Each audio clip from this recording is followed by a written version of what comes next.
Chers amis, chers frères et sœurs dans le Seigneur, membres de Société de la Réunification, chers internautes, amis des ondes, est une lampe à mes pieds, elle me dirige. Réel plaisir pour nous capables de présenter, pas des micros ça, pour nous présenter la leçon de l'école du sabbat. Par ces mots, bien, mesdames, messieurs, moi, souhaitez nous bienvenue, dans l'école la matin. On cap servi comme d'habitude, Frère Florence Jackson, pour la leçon 13e, titrée La vie dans le cadre de l'alliance, de la nouvelle alliance plutôt. La vie dans le cadre de la nouvelle alliance.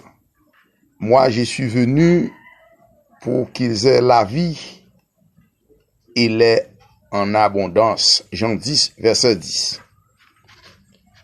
Je vous dis, c'est lundi 21 juin 2021. Et partie leçon titrée Délivré du sentiment de culpabilité. Délivré du sentiment de culpabilité. Il n'y a donc maintenant aucune condamnation pour ceux qui sont en Jésus-Christ, qui marchent non selon la chair, mais selon l'esprit. Romains 8, verset 1er. Il n'y a donc maintenant aucune condamnation pour ceux qui sont en Jésus-Christ, qui marchent non selon la chair, mais selon l'esprit. Jésus qui marche non selon la chair, mais selon l'esprit. Romains 8, verset 1er. Bien-aimés, nous connaissons sentiment de culpabilité, c'est lorsque nous sentons nous faire un péché. Et nous tellement arrivés loin dans le péché, nous avons caressé péché, nous dit bon, bah quoi bon Dieu a recevoir encore. Mais apôtre l'a dit dans Romains 8, verset 1er, qu'on n'y a pas de condamnation pour le monde qui est en Christ, une fois accepté la croix, ou accepté Jésus-Christ sur la croix, maintenant, ou reconnaître péché, ou confesser lui comme grand prêtre, comme avocat, comme intercesseur, dans le lieu céleste là, dans en soi, lieu très saint, il juste fidèle pour le pardonner. Une jeune femme avait été brutalement assassinée par un inconnu.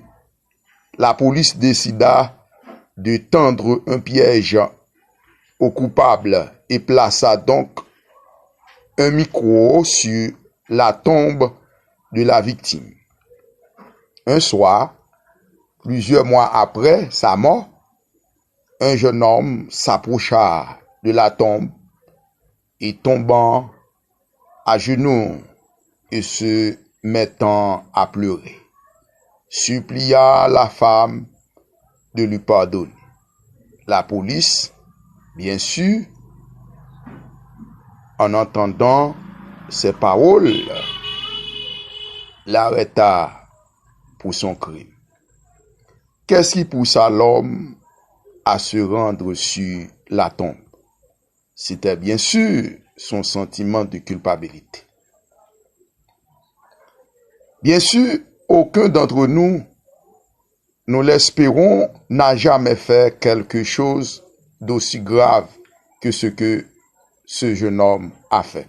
Mais nous sommes tous coupables. Nous avons tous accompli des choses dont nous avons honte. Des choses que nous aimerions pouvoir effacer, ce qui est bien sûr impossible.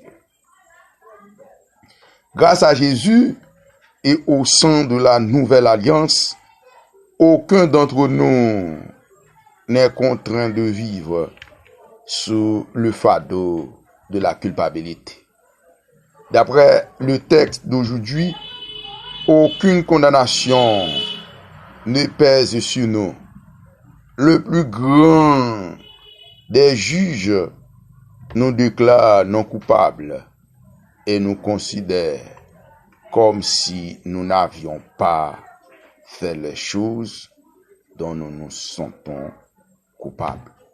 Comment ce verset nous aide-t-il à comprendre Romains 8, verset 1er? Lisez Jean 5, verset 24.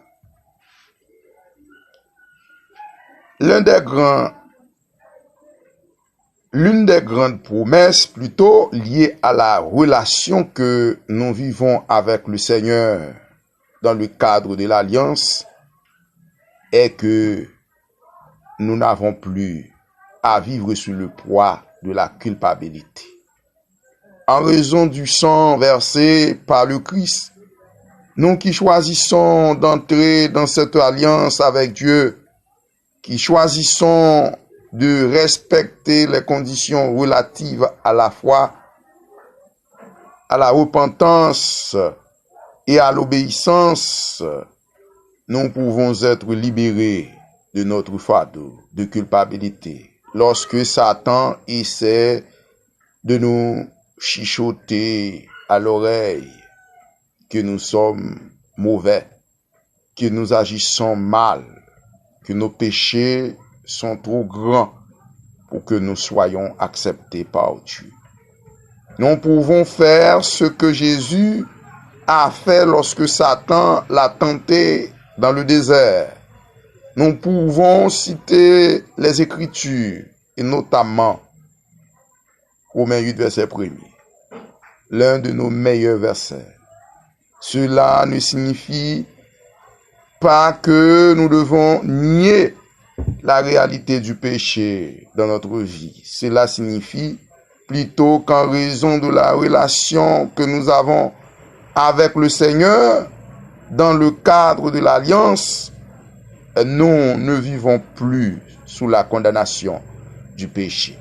Jésus a payé le prix pour nous et il se tient désormais en présence du Père, plaidant en notre faveur, présentant sa propre justice à la place de nos péchés. Quelle différence la conviction que le Seigneur pardonne tous, ou du moins tous nos péchés, quels qu'ils soient, fait-elle dans notre vie. Cette réalité nous aide-t-elle à considérer ceux qui ont péché contre nous de manière différente? Quel impact cela devrait-il avoir sur la façon dont nous traitons ces personnes? Voilà, mesdames, messieurs, délivrés du sentiment de culpabilité. Lundi 21 juin 2021. Bonjour, bonsoir. Prions le Seigneur. Éternel, notre Dieu Tout-Puissant, Papa nous qui en haut dans le ciel là, nous disons merci pour grâce et faveur fait nous.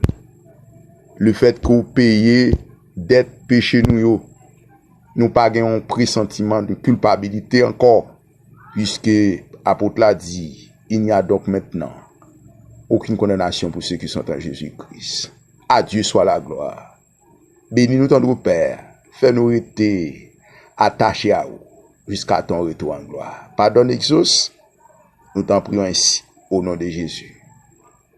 Amen.